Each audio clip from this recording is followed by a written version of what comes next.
कुछ खुद बताएगा, लेकिन ये जो घर है ये तो शरीर का घर हुआ ना, शरीर के विश्राम के लिए। घर मतलब विश्राम स्थल। आदमी के पास उसका अपना यदि कोई घर ना हो तो कितनी कठिनाइयां होगी उससे। दिन भर काम करने के बाद रात्रि विश्राम के लिए जीवन निर्वाह की वस्तुओं की रक्षा सुरक्षा के लिए यदि आदमी के पास उसका अपना एक निजी मकान न हो, उस आदमी को कितना दर्द होगा, कितनी परेशानी होगी, सहज समझा जा सकता है। और यदि अपना एक मकान है तो आदमी निश्चिंत होता है, भले मैं दिन भर भटक रहा हूँ, शाम तक अपने मकान में पहुँच जाऊँगा, रात भर में अच्छी तरह से आराम करूँगा, मेरा सामान वहाँ सुरक्षित रहेगा। तो इसलिए हर आदमी का अपना एक घर होना चाहिए, लेकिन ये घर शरीर के लिए है और इसकी आवश्यकता है, इसको नकारा नहीं जा सकता। किंतु हमारा अपना घर, इस जीव का विश्राम स्थल, इस जीव का घर कहाँ है, इसका हमें पता नहीं है। इसीलिए हम बाहर भटकते रहते हैं, बाहर खोजते रह जाते हैं, किसी से मिलना। तो अनेक लोग आकाश में जो माने गए हैं, तमाम हर मत पंथ संप्रदाय में लोग माने गए, सबका अपना अपना लोक है। किसी का कोई लोक है, किसी का कोई लोक, किसी कुछ लोग, किसी का कुछ लोक है। ये सिर्फ एक मन की कल्पना है, अवधारणा है।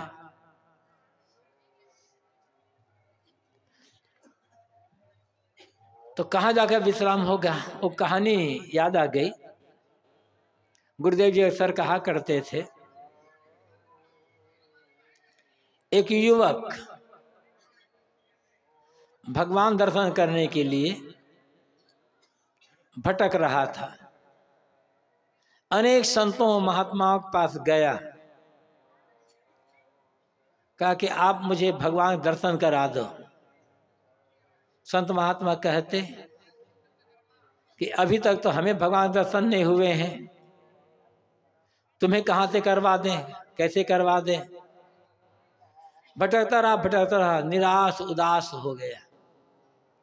भटकते भटकते एक महात्मा के पास पहुंचे और कहा कि मैं भगवान दर्शन करने के लिए भटक रहा हूं, क्या आप मुझे भगवान के दर्शन करवा सकते हैं। महात्मा ने कहा, निश्चित, अवश्य करवा सकता हूं, लेकिन भगवान दर्शन करने के लिए पहले भगवान से समय लेना पड़ेगा, अपॉइंटमेंट लेना पड़ेगा। और जब भगवान से अपॉइंटमेंट मिल जाएगा तब भगवान पास मैं तुम्हें ले चलूँगा। और भगवान पास अपॉइंटमेंट लेने के लिए, भगवान से समय लेने के लिए वहाँ पर पत्र भेजना पड़ेगा। तो तुम पत्र भेजना है तो तुम्हें अपना पता बताना होगा। बताओ तुम्हारा नाम क्या है। बताया, मेरा नाम रमेश है। महात्मा ने पूछा कि ये नाम कब से पड़ा।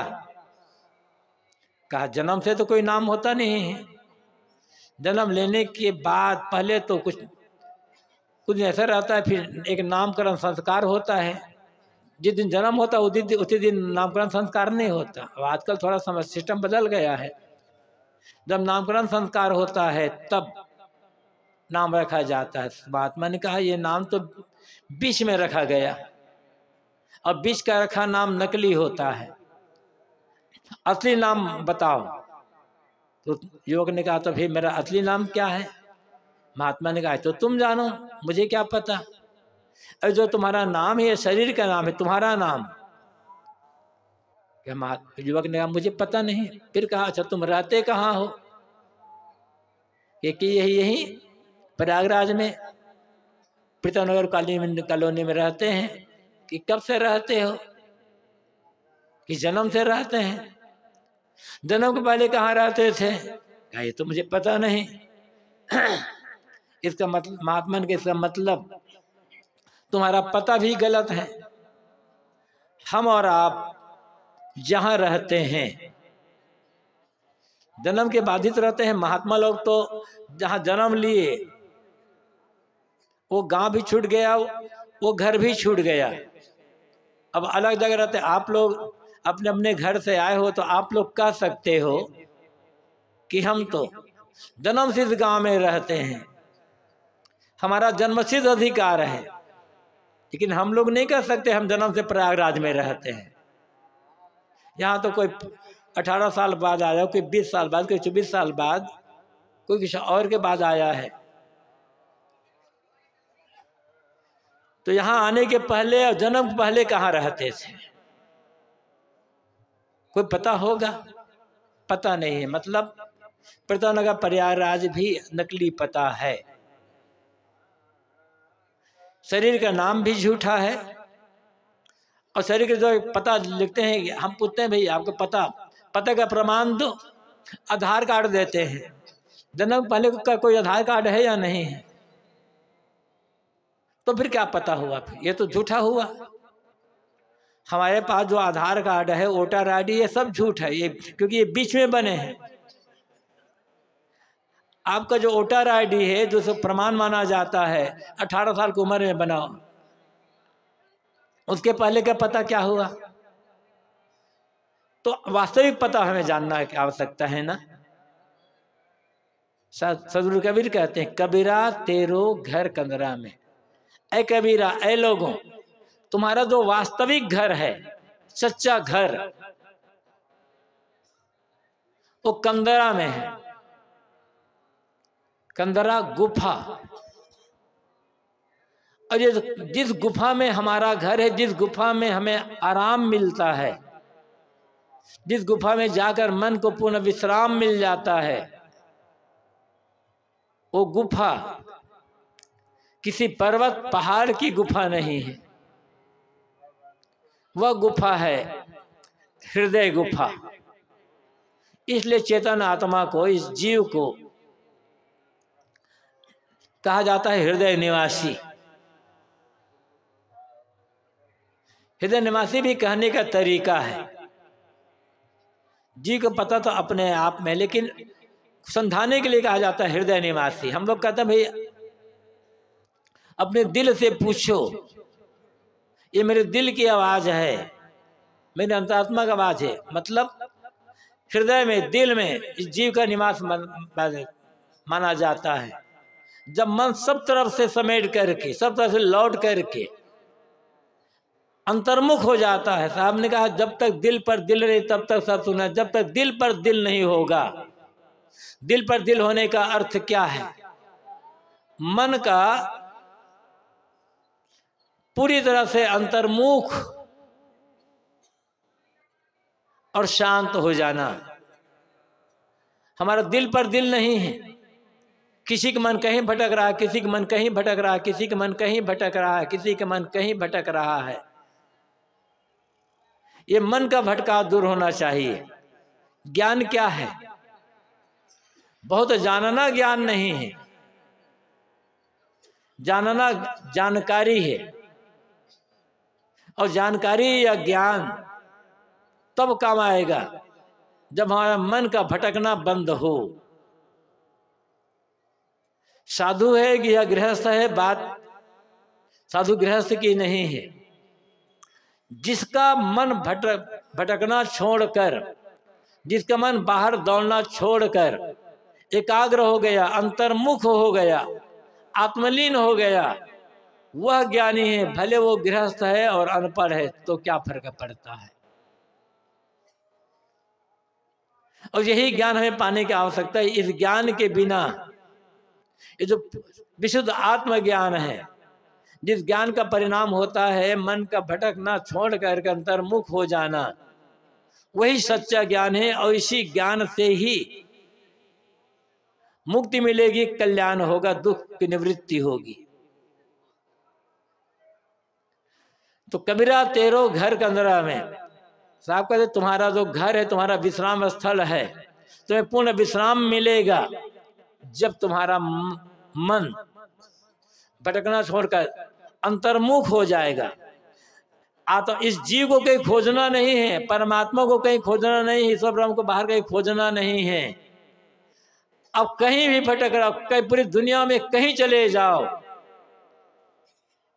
आपको परमात्मा कहीं मिलेगा नहीं। जब भी अनुभूति होगी, जब भी साक्षात्कार होगा, तो अंदर ही होगा। बाहर जो कुछ मिलेगा वो सब माया है। माया से जीवन का निर्वाह होता है। अब भूल जाए तो वही माया बंधन का कारण बनती है। तो अंतर हृदय में परमात्मा कहो, ईश्वर कहो, ब्रह्म कहो, खुदा गाड कहो, जीव चेतन आत्मा कहो, सब एक ही बात है। और इसकी अनुभूति होगी तो हृदय में ही होगी। इसलिए भटकना नहीं है यहां वहां जहां तहां, पहले समझना है। जिसे ईश्वर कहा जाता है, ब्रह्म कहा जाता है, परमात्मा कहा जाता है, या जीव चेतन आत्मा कहा जाता है, उसकी वास्तविकता क्या है, वो है क्या। जब वो है क्या इसी का पता नहीं है तो खोजेंगे कहां। पहले वस्तु की परख होनी चाहिए। वस्तु की परख ही नहीं है तो मिल भी जाए तो हम संदेह करेंगे, पता नहीं वही यही है या वही है। साहब कहते हैं पहले समझो, जिसे आप पाना चाहते हो अनेक नाम रख करके, वो आपसे अलग हो नहीं सकता है। क्योंकि अलग होगा तो अलग की चीज माया होगी, और मिलेगी तो छूट जाएगी। जिसे पाना चाहते हैं वो बिछड़ा ही नहीं। दुनिया में सब कुछ बिछड़ सकता है, सब कुछ खो सकता है, सब कुछ को लोग छीन सकते हैं, लेकिन हमारा परमात्मा, हमारा राम, हमारा ईश्वर, हमारे अपना आत्मा कभी बिछड़ा ही नहीं। और आश्चर्य की बात यह है, जो कभी बिछड़ा ही नहीं है, हम उसको खोज रहे हैं बाहर। क्यों? भूल और भ्रम के कारण। सुनते आए हैं अपने परिवार से, माता पिता, दादा दादी और रिश्तेदार संत महात्माओं से, कि परमात्मा को पुकारो, परमात्मा के लिए रो, परमात्मा के लिए गाओ, परमात्मा का भजन करो, परमात्मा खुद होगा तो तुम्हें मिल जाएगा। और सुनते सुनते वही बात मन में बैठ गई है। परमात्मा कभी खोया ही नहीं है तो खोजना कहाँ है उसे। लेकिन हम जितना खोजेंगे उतना भटकेंगे। इसलिए सदगुरु कबीर ने कहा, दौड़त दौड़त दौड़िया जहां तक मन की दौड़, दौड़ थका मन थिर भया बस ठौर की ठौर। जहां तक मन की दौड़ थी, जहां तक मन की कल्पना थी, वहां तक दौड़ते रहे, दौड़ते रहे, दौड़ते रहे। और दौड़ते दौड़ते कल्पना करते करते जब मन थक गया, थक करके अंतर्मुख हुआ, तो पता चला जिसे मैं खोज रहा था वो तो भीतर ही बैठा हुआ है।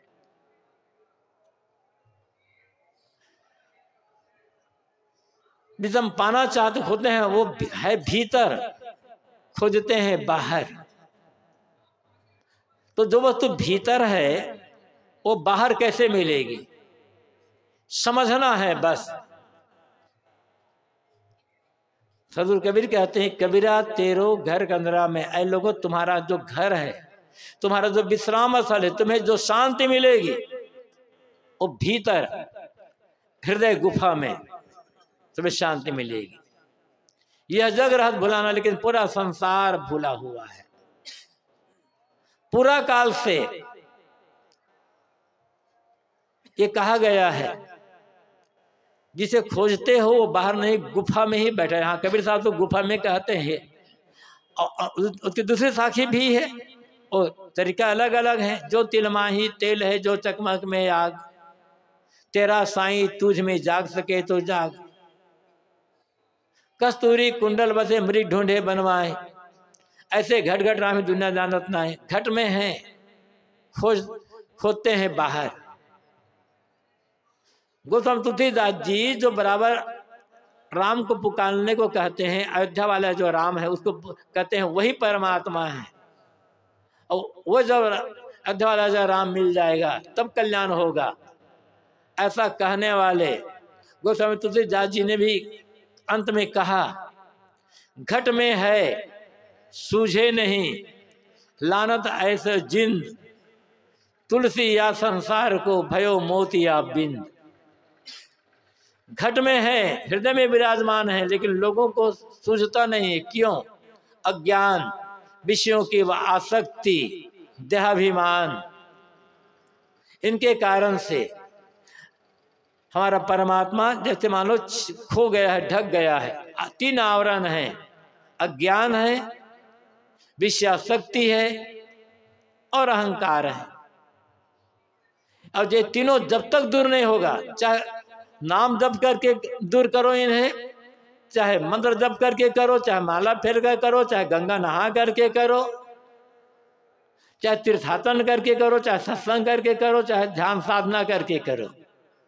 जिस किसी साधन से, जिस किसी ने अपने मन से अज्ञान, विषयासक्ति और अहंकार को दूर कर दिया, उसी को आत्मा लाभ होगा, उसी को परमात्मा साक्षात्कार होगा। और जब तक ये तीनों बने हुए हैं, कितना नाम जपो, कितना माला फेरो, कितना मंत्र जपो, कितना गंगा नहाओ, कितने तीर्थों में जाओ, कितने मंदिरों में जाओ और कितना सत्संग कर लो, लाभ होने वाला नहीं है। गोस्वामी जी कहते घट में है, सूझता नहीं। ऐसे जो लोगों को लानत है, धिक्कार है। गोस्वामी जी और यहाँ तक कहते हैं, तुलसी संसार भयो मोतिया, लोगों को, संसार लोगों को मोतियाबिंद हो गया है। मोतियाबिंद में कुछ कुछ दिखाई पड़ता है। क्यों मोतियाबिंद हो गया है भीतर, खोजते हैं बाहर। इसीलिए गोस्वामी जी कहते हैं मोतियाबिंद। ये मोतियाबिंद आँख का मोतियाबिंद नहीं है, मन का मोतियाबिंद है। आँख के मोतियाबिंद को दूर करने वाले डॉक्टर तमाम हैं, बड़े बड़े हॉस्पिटल गवर्नमेंट की ओर से खुले हुए हैं निःशुल्क। लेकिन मन का जो मोतियाबिंद है, इसे खोलने के लिए बाहर कहीं हॉस्पिटल नहीं है। ये तो साधु संगति और गुरु उपदेश से ही ये मोतियाबिंद हो रहा है। लेकिन तब जब हमारे भीतर सचमुच में लगन हो, अपने मोतियाबिंद को हम समझ सके, ज्ञान समझ सके, तब तो सदगुरु कहते हैं घट में ही है, गुफा में ही है। अब आप उपनिषदों को पढ़ें या वैसे पढ़ें, वहां भी कहा गया है, इसी शरीर के भीतर ही कहा गया है। वेद का एक मंत्र है, अष्टाचक्रा 9 द्वारे देवानाम पुरी योध्या, तस्याम हिरण्यकोश सर्गो ज्योतिषा वृता। 8 चक्र और 9 द्वार वाली देवताओं की अयोध्या पूरी। वो कौन है?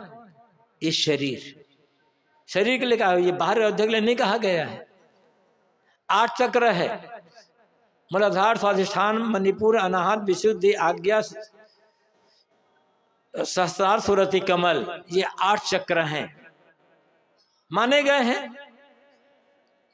पेड़ो स्थान गुदाद्वार के पास से लेकर के या खोपड़ी तक ये 8 चक्र माने गए हैं। हठ योग में इसका बड़ा वर्णन आता है। कबीर साहब ने इसका जिक्र किया लेकिन इस पर जोर नहीं दिया। 9 द्वार, 2 आंख, 2 कान, 2 नाक, 1 मुख, 7 पेशाब का द्वार और मल का द्वार, ये 9 द्वार। ऋषि कहते हैं देवताओं की अयोध्या पुरी, जहां देवता निवास करते हैं। अयोध्यापुरी कौन है? ये शरीर है। तस्याहम हिरण्यकोश, इस शरीर में तो हिरण्यकोश है, सोने का भंडार है। स्वर्ग ये स्वर्ग से भी अधिक ज्योतित है। कौन? हृदय में बैठा हुआ जो चेतन आत्मा है वह। इस अयोध्यापुरी का राजा हृदय में बैठा हुआ जो आत्मा है वो ज्योतिर्मय है। और जिससे इस आत्मा का ज्ञान हो गया, मानो सोने का भंडार, सोने की खान मिल गई, वो माला माल हो गया। बाहर किसी को सोने की खदान मिल जाए तो वो बहुत धनवान हो जाएगा, लेकिन सोने के भंडार से, बाहर सोने के भंडार से मन की पीड़ा दूर नहीं होगी, किंतु भीतर जिसे आत्मा का बोध हो जाएगा वो सहनसाह से भी बड़ा होगा, क्योंकि उसके मन की सारी पीड़ा दूर हो जाएगी, सारा भटका दूर हो जाएगा। उसलिए भटकना बाहर नहीं है, भीतर खोज करनी। खोज क्या करें? समझना है। उपनिषद में भी ये बात कही गई है। कबीर साहब जो बात कहते हैं, कबीर वो बातें हैं लिखी गई है और जगह, लेकिन बताई नहीं जाती है। लोगों को भटका दिया जाता है। इस तीर्थ में जाओ, उस तीर्थ में जाओ, उस तीर्थ में वहाँ भगवान मिलेगा, वहाँ भगवान मिलेगा, वहाँ भगवान मिलेगा। भगवान पाने के लिए लोग जगह जगह भटक रहे हैं। पता नहीं किसको मिला है या नहीं मिला है। ऋषि कहते हैं भटकना नहीं है तुमको। जिसे खोजते हो जो महान से महान है और सूक्ष्म से भी सूक्ष्मतम है, जो वो कहाँ है? और रणीयान महतो महीयान आत्मा से जंतो निहितो गुहायाम तम कर्तु पश्यति वीत शोको धातु प्रसादान महिमान मात्मना। जो सत्ता की दृष्टि से, अस्तित्व की दृष्टि से सूक्ष्म से सूक्ष्मतम है, जिससे सूक्ष्म कुछ और हो ही नहीं, महा अत्यंत सूक्ष्म। इस जीव, इस शरीर में जब जो बोल रहा है, इस जीव का वजन कितना होगा, कितना लंबा चौड़ा, कोई बता नहीं सकते। कोई ये सूक्ष्म से सूक्ष्म है, कितना है कहाँ नहीं जा सकता।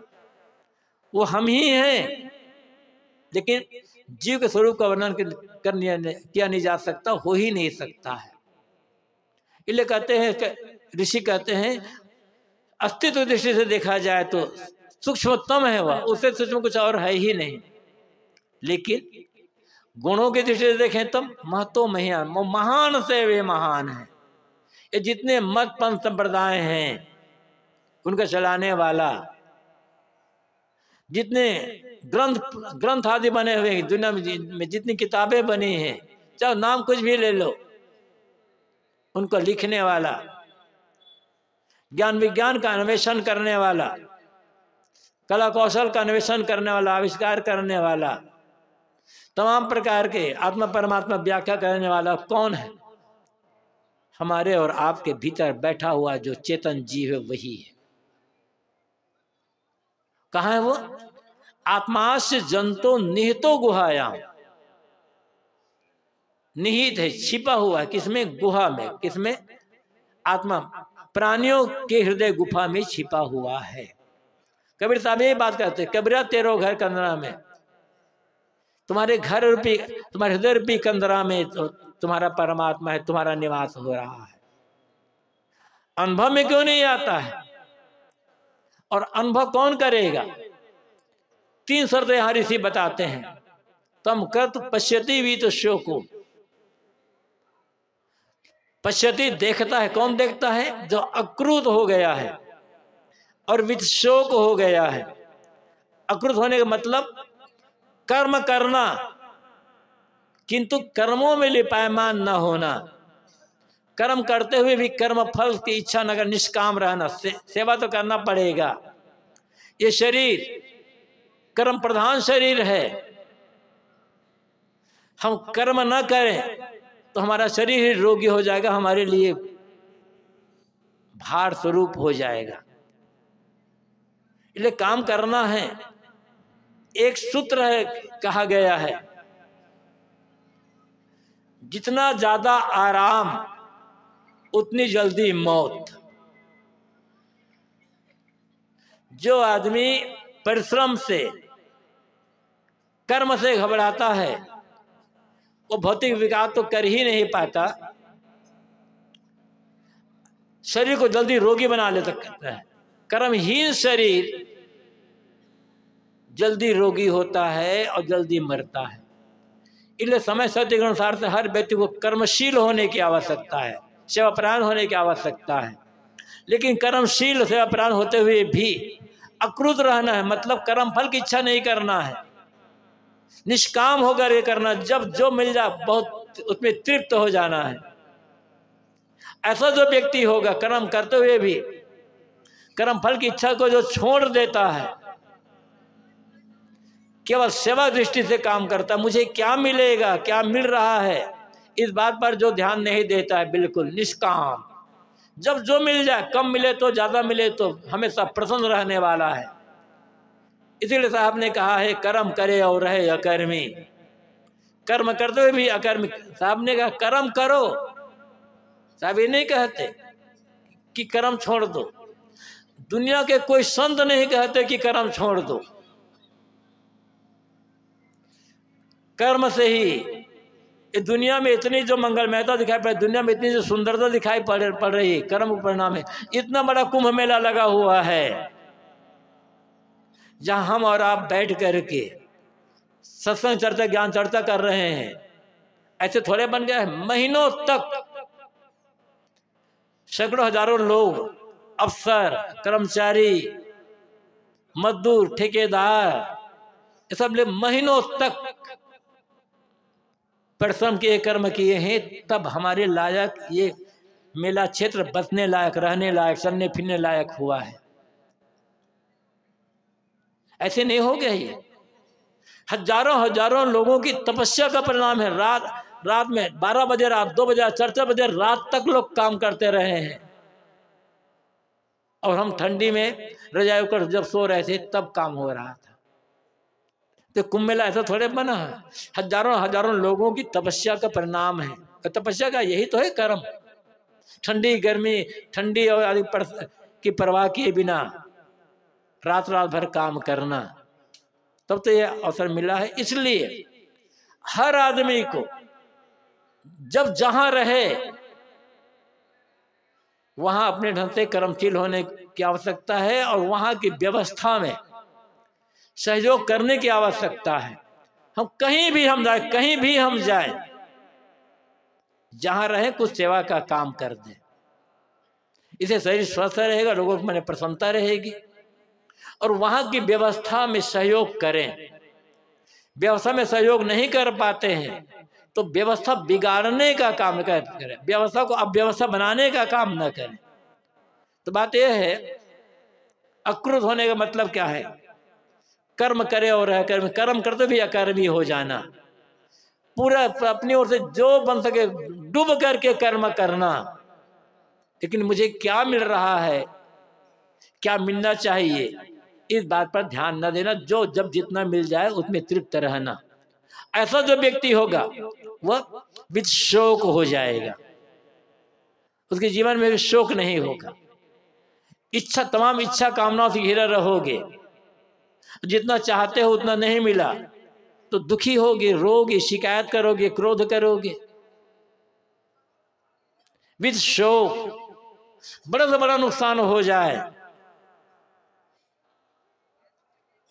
तब भी मन में शोक ना हो, उसके लिए मन पीड़ित ना हो। ऐसा व्यक्ति हृदय में, हृदय रूपी गुफा में जो निवास करने वाला आत्म तत्व है उसका देख पाता है। देखने मतलब अनुभव करता है, साक्षात्कार करता है। लेकिन उसके लिए क्या कहते हैं, धातु प्रसादान महिमानम मात्मना। धातु के प्रसाद होने पर ये आत्मा अपनी महिमा में स्थित हो जाता है। धातु क्या है और प्रसाद क्या है? धातु कहते हैं धारण करने वाले को। इसीलिए वेदों में परम तत्व के लिए धाता शब्द आता है। धाता जो धारण करता है सबको। तो यहां धातु धारण करना, धारण कौन करता है? हमारी जो ज्ञानेंद्रियां हैं, आंख, नाक, कान, जीभ, त्वचा, अन्य कर्मेंद्रियां, ये हमारी जो इंद्रियां हैं हमारे शरीर को, हमारे जीवन को धारण करती है। आंख, नाक, कान, जीभ न होते तो हमारा जीवन चल पाता सही ढंग से। तो हमारी जो इंद्रियां हैं ये हमारे शरीर को, जीवन को धारण करती, इसलिए इन्हें धातु कहा गया है। ये स्वामी शंकराचार्य ने ऐसी व्याख्या की है। धातु का अर्थ ईश्वर भी होता है, लेकिन यहाँ अर्थ ईश्वर नहीं है, इंद्रिया के लिए है। प्रसाद, प्रसाद के कई अर्थ होते हैं। एक तो प्रसाद बांटा जाता है, जो है किसी धार्मिक काम में कुछ न कुछ एक प्रसाद वह होता है। प्रसाद का एक अर्थ होता है कृपा। गुरु प्रसाद मतलब गुरु की कृपा। और प्रसाद का एक अलग अर्थ होता है, मतलब प्रसन्नता, पवित्रता, शुद्धता। तो धातु प्रसादान का है, जब हमारी इंद्रियां शुद्ध हो जाती हैं, निर्मल हो जाती हैं। प्रसन्न मतलब प्रसन्न का एक अर्थ होता है खुश होना, और प्रसन्न का अर्थ होता है निर्मलता। संस्कृत में प्रसन्न का अर्थ होता है निर्मल। तो यहां भी प्रसाद का अर्थ प्रसन्न भी है और प्रसाद का अर्थ निर्मल है, मतलब धातु प्रसादान। जब इंद्रियां के व्यवहार निर्मल हो जाते हैं, आंख से देखना, कान से सुनना, नाक से गंध ग्रहण करना, जीवा से स्वाद लेना, त्वचा से स्पर्श करना, ये सब के सब इनकी मलिन भावना छूट करके, मलिन क्रिया छूट करके, इनके सारा व्यवहार जब निर्मल हो गया, तब ये आत्म तत्व, ये जीव अपनी महिमा में स्थित हो जाता है। पाना कुछ नहीं है।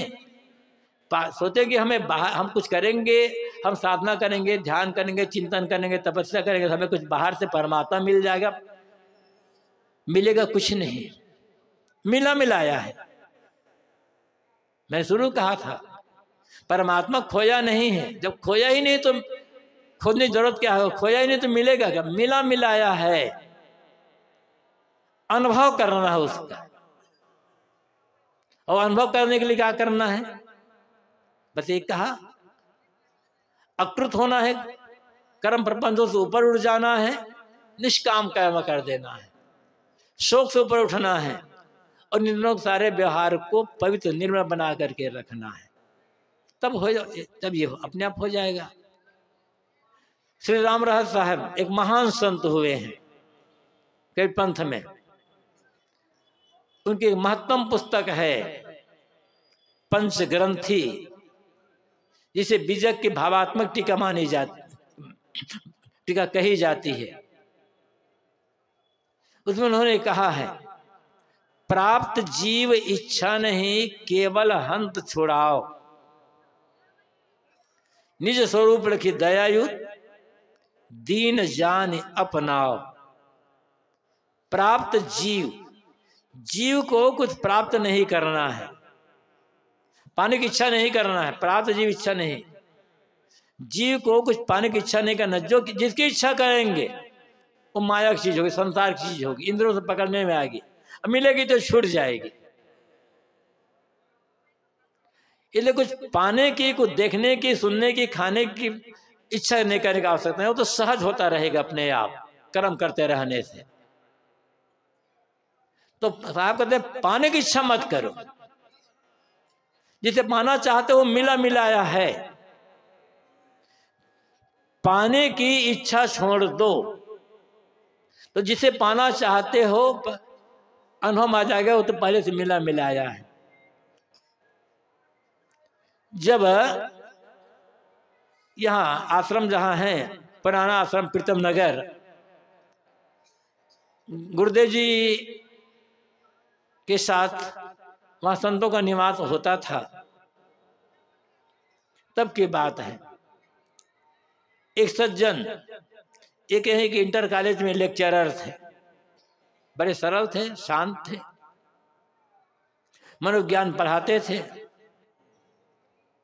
उनको गुरुदेव जी की पुस्तक मिली कल्याण पथ बुक स्टॉल से, पढ़ने लगे। जब से कल्याण पथ पुस्तक पढ़ने लगे तब से हमेशा उसके कहीं भी रहते कल्याण पथ पुस्तक उनके पास रहती थी, हमेशा पूरी पुस्तक रंग डालते अंडरलाइन कर कर करके। कहते थे ये पुस्तक ने मेरे जीवन को बदल दिया, मेरी समझ को बदल दिया। बीच बीच में गुरुदेव से संतों मिलने के लिए आया करते थे। एक बार गुरुदेव से मिलने के लिए आए प्रीतम नगर में, गुरुदेव से बैठे बात कर रहे थे, तो उन्होंने कहा साहब जी अब मेरी कोई इच्छा नहीं रह गई है, सारी इच्छा समाप्त हो चुकी है, केवल एक ही इच्छा बाकी है। गुरुदेव जी ने कहा जब सारी इच्छा खत्म हो चुकी तो कौन सी इच्छा बाकी रह गई? क्या उन्होंने कहा केवल एक ही इच्छा है, जीवन मुक्त होने की इच्छा है, बस बाकी और कोई इच्छा बाकी नहीं है। तो गुरुदेव जी ने कहा ये जीवन मुक्त होने की जो इच्छा है ना, इस इच्छा को छोड़ दो तो जीवन मुक्ति भी हो जाएगा तुम्हारे। ऐसा साहब मैं ऐसा तो सोचा ही नहीं था। तो जीवन मुक्ति की इच्छा नहीं करना है, इच्छा छोड़ दो, जीवन मुक्त हो जाओगे। श्री रामदास साहब कहते हैं प्राप्त जीव इच्छा नहीं, जीव को कुछ प्राप्त नहीं करना, केवल इच्छा प्राप्त करने की इच्छा नहीं करना है, केवल हम छुड़ाओ, केवल अहंकार छुड़ाना है, बस अहंकार ही तो बाधक है। मैं शरीर हूं, सबसे पहला अहंकार ये होता है। फिर शरीर के रूप का अहंकार, शरीर के नाम का अहंकार, शरीर की जवानी का, शरीर के बल का अहंकार, शरीर के कुल जाति का अहंकार, कुल परंपरा का अहंकार, फिर धन का, विद्या का, बुद्धि का, बल का, किसका अहंकार होता है आदमी का। सारा अहंकार छोड़ने की आवश्यकता है। मैं साधु हूं, ये भी अहंकार नहीं छोड़ना, ये भी अहंकार करने की आवश्यकता नहीं। साधु है तो साधना करे, साधुता का अहंकार क्या करना है। मैं त्यागी हूं, मैं बड़ा बैरागी हूं। अनेक महात्मा लोग कहते हैं मैं उनसे ज्यादा बैरागी हूं, मैं पहले का बैरागी हूं। तो बैरागी तो बैराग करिए भाई, बैराग का अहंकार करने की आवश्यकता क्या है। कुछ भी अपना को माने तो धोखा खाना पड़ेगा, ठोकर तो लगेगी। एक कहानी कही जाती है, घटना से घटी है या नहीं घटी है कहा नहीं जा सकता, कहानियां बातों समझाने के लिए हुआ करती हैं। कबीर साहब अपने शिष्य के साथ कहीं जा रहे थे, चलते चलते शाम हुई, अंधेरा होने लगा। तो साहब ने अपने शिष्य से कहा भाई देखो अंधेरा होने लगा है, जहाँ जाना है वो अभी दूर है, कहीं विश्राम किया जाए, यदि कोई ऐसी जगह मिल जाए तो, रात में चलना ठीक नहीं रहेगा। चलते रहे तो देखा एक जगह राजा का एक बाग था। कभी राजा समय समय से बाग में आया करते थे। उस बाग में एक बंगला बना था, जब राजा आ जाए तो उस बंगला में रह लिया करते थे कुछ देर। एक बंगला बना था। तो साहब ने कहा देखो एक बाग है, यहाँ बंगला है, चलो आज की रात इसी बंगला में निवास करते हैं, लेकिन ध्यान रखना कुछ बनना मत, अपने को कुछ मानना मत। चले गए। एक कमरा में कबीर साहब चले गए, एक कमरा में उनका शिष्य चला गया। दोनों आराम करने लगे। चपरासी उस बंगले का जो चपरासी था पहरेदार कहीं बाहर गया था। लौट करके जब आया तो उसे लगा कि आज बंगले में लगता है कोई आया हुआ है। लालटेन लेकर खोदते खोदते उस कमरे में गया जहां कबीर साहब शिष्य आराम कर रहा था। जगाया, डांट करके कहा कौन हो, ऐसे क्यों आ गए हो, जानते नहीं हो ये कि राजा साहब का बंगला है, बिना पूछे क्यों आ गए यहाँ? जोर से डांटे, जगाए, कौन हो तुम? और जगे, अब दग करके कहे, देखते नहीं हो मैं साधु हूं? तो एक धक्का दिया और गाली दिया। साधु कहते हैं, अरे साधु है तो बंगला में सोओगे क्या? पैर पौधों के नीचे, पैर के नीचे जाकर सो अलग से, बड़ा साधु बना हुआ है। गाली भी दिया, धक्का देकर बाहर कर दिया। अब क्या करे, बेचारा निकल गया। वहां से घूमते घूमते उस कमरे में गया जहाँ कबीर साहब आराम कर रहे थे। उस जगह, हे बाबा कौन हो, कैसे सोए हो? जो से बात साहब उठे, आंख मलते मलते अपना सामान वान बटोरे, चुपचाप निकल गए। कबीर साहब शीश सब एक पेड़ के दूर जाकर एक पेड़ के नीचे आराम करने लगे। साहब भी आराम के पेड़ के नीचे रात भर। सुबह हुई, दोनों की मुलाकात हुई। साहब ने पूछा, भी कैसे, क्या हुआ आज की रात में? क्या साहब, रात पूछो मत, सो रहा था और चपरासी आया और डांट कर जगाया। पूछा कौन हो? तो मैंने बताया, तो मुझे गाली भी दिया और धक्का देकर मुझे बाहर निकाल दिया और रात भर पे नीचे रहा, मच्छर काटता रहा। तो कबीर साहब ने कहा, तुम्हें गाली दिया, धक्का दिया, तो जरूर तुम कुछ बने होगे, कुछ अपने को माने होगे, तभी उन्होंने धक्का दिया, गाली दिया। साहब बता, साहब कुछ नहीं बना, मैंने कुछ नहीं कहा। तो साहब ने पूछा, बताओ तो क्या क्या हुआ? तो साहब वो आया और मुझे जोर से डांट कर जगाया। पूछा कौन हो तुम? उसे डांटा। मैंने कहा, देखते नहीं हो साधु हूँ। कहता, साहब जैसे मैंने कहा मैं साधु हूँ, वैसे मुझे उन्होंने धक्का दे दिया। साहब ने कहा, साधु बने ना तभी तो धक्का खा, मैं तो कुछ नहीं बना भाई। तो साधुता के भी अहंकार नहीं करना है। साधुता का अहंकार भी उतना ही भटकाता है जितना धन जवानी का अहंकार भटकाता है। साधु है तो लोग हमें साधु मानते हैं, तो हमारा काम साधना करना है, सेवा करना है। सेवा और साधना ये साधु का काम है। तो श्री रामदास साहब कहते हैं, केवल अहंकार छुड़ा देना है, पाने की इच्छा नहीं करना है, सारा अहंकार छोड़ देना है। बस काम बना बनाया है। और अपने से अलग मनुष्य हैं, उनके लिए साहब क्या कहते हैं, निज स्वरूप लिखी दया युद्ध जिन जानी अपना।